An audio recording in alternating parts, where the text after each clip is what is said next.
નમસ્તે મિત્રો.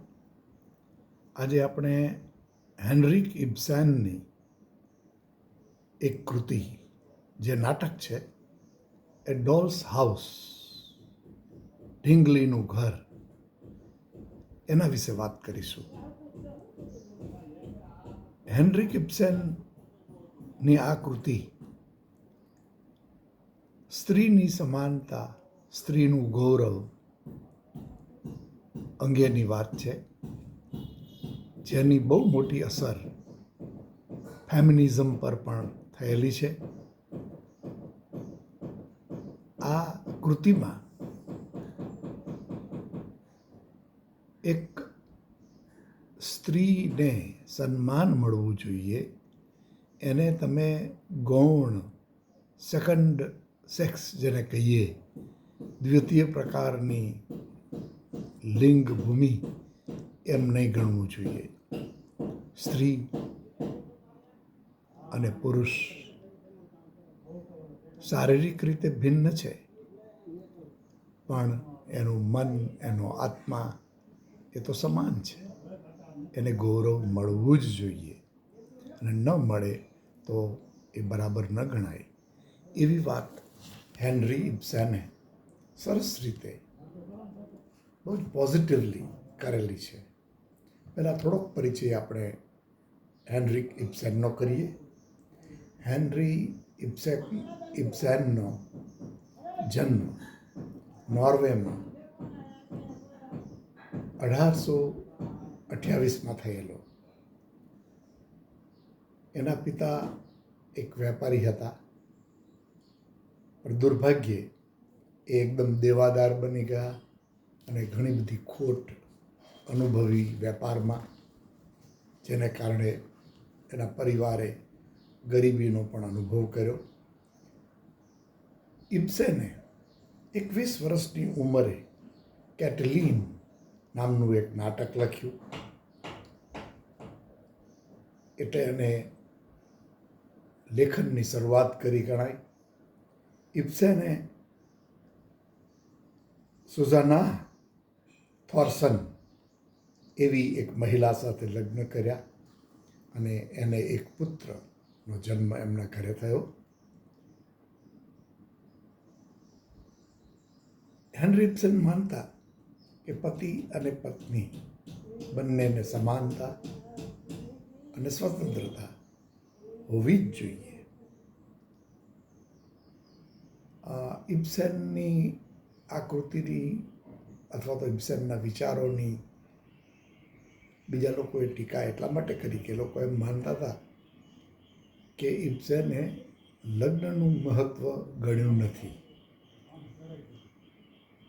લગ્ન થાય તો સમાનતા આવી જવી જોઈએ, પણ લોકો લગ્નને ઘણીવાર એક ઇન્સ્ટિટ્યુશન, એક પ્રથા, એક સંસ્થા તરીકે માને, અને લોકો એમ કહે કે લગ્ન મહત્ત્વના છે.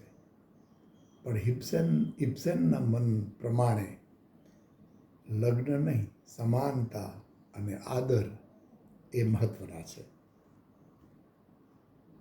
ઇબ્સેન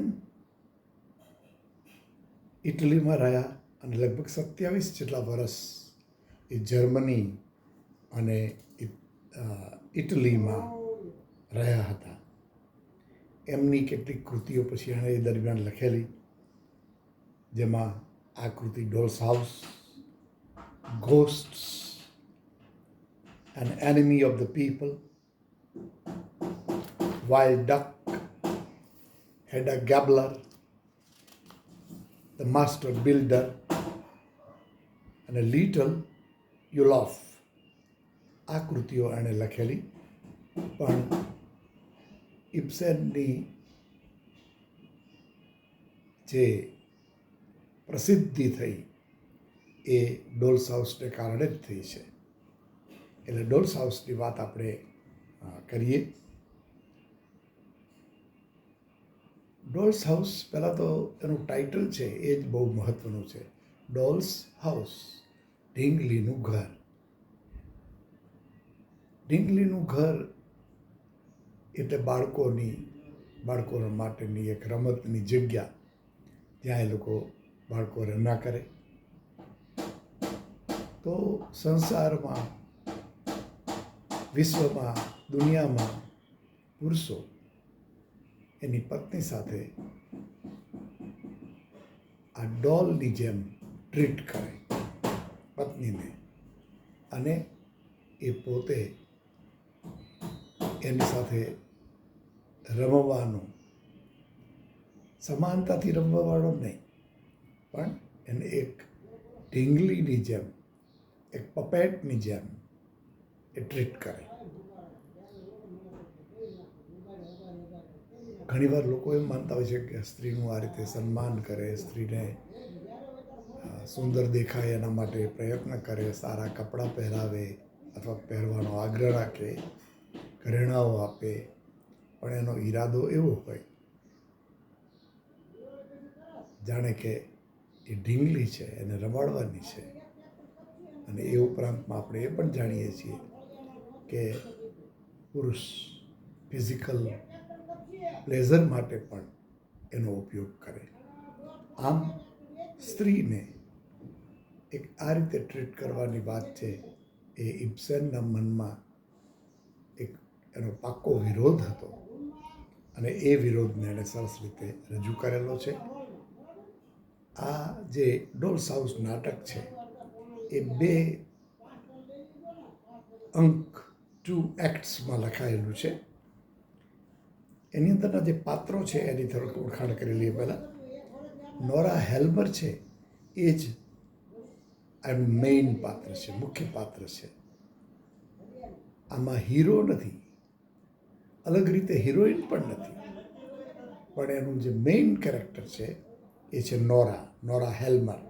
હેલ્મર એના પતિની અટક હતી. પછી એના પતિનું નામ છે ટોરવાલ્ડ હેલ્મર. એ એક બેંકમાં એક ઓફિસરની જેમ કામ કરતો હતો. અને બીજા પાત્રોમાં ગણીએ તો આ 2 મુખ્ય પાત્ર છે. પછીના પાત્રની વાત કરીએ તો એમાં ડૉક્ટર રેન્ક કરીને એક ડૉક્ટર હતા, જે એકદમ સીધા સાદા પ્રેમાળ માણસ હતા, અને એ માંદગીના ભોગ બનેલા. અને એને એવી કલ્પના હતી કે એ હવે જગતને છોડીને ક્યારેક જલ્દી જતો રહેશે. આ ડૉક્ટર રેન્ક. પછી બીજું એક પાત્ર છે જેને થોડું નેગેટિવ ગણવામાં આવ્યું છે, એનું નામ છે ક્રોકસ્ટાડ. આ ક્રોકસ્ટાડ છે એ પણ બેંકમાં ટોરવાલ્ડની નીચે જ કામ કરતો હતો, પણ એ નીચા લેવલનો એક કર્મચારી હતો. એ થોડું નેગેટિવ એનો રોલ છે, પણ સદભાગ્યે અંતે એ એક સારું કામ કરે છે, જેનાથી નોરાને, આમ ગણીએ તો નોરા માટે ફાયદાકારક બને છે. નોરાના પરિવારમાં પણ જે ખોટું કલંક આવી જાય એવી વાત હતી એ ન આવી. પછી એક લિન્ડ કરીને એક સ્ત્રી છે જે નોરાની સાથે સ્કૂલમાં ભણતી હતી. 2 જૂના મિત્રો હતા, પણ વર્ષો સુધી એકબીજા મળેલા નહીં. અને પછી લિન્ડ ત્યાં આવે છે, એના ઘરે આવે છે, મળે છે, અને લિન્ડ પણ બહુ જ પોઝિટિવ રોલ આ વાર્તાની અંદર કરે છે. હવે આપણે વાત કરીએ કે આ જે સ્ટોરી યાની કે ભાઈ જે પ્લોટ, એની વાત કરીએ. વાર્તાની શરૂઆત થાય છે નાતાલની, ક્રિસમસની પૂર્વ સંધ્યાએ. તો એ દિવસે નોરા છે એ બજારમાંથી કેટલીક ભેટોના પેકેજ લઈને ખરીદીને આવે છે.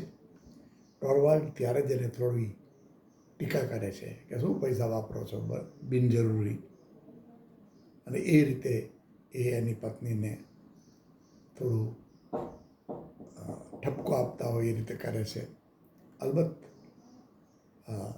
નોરાએ કહ્યું કે આ તો ભેટ છે. અને હકીકતમાં હવે ટોરવાલ તો મોટો ઓફિસર હતો બેંકમાં, એટલે એને કંઈ ચિંતા થાય એવું નહોતું. અને એથી એ રીતે એને એવું થયું કે મારે આવી કોઈ ચિંતા તો છે જ નહીં. શા માટે મારે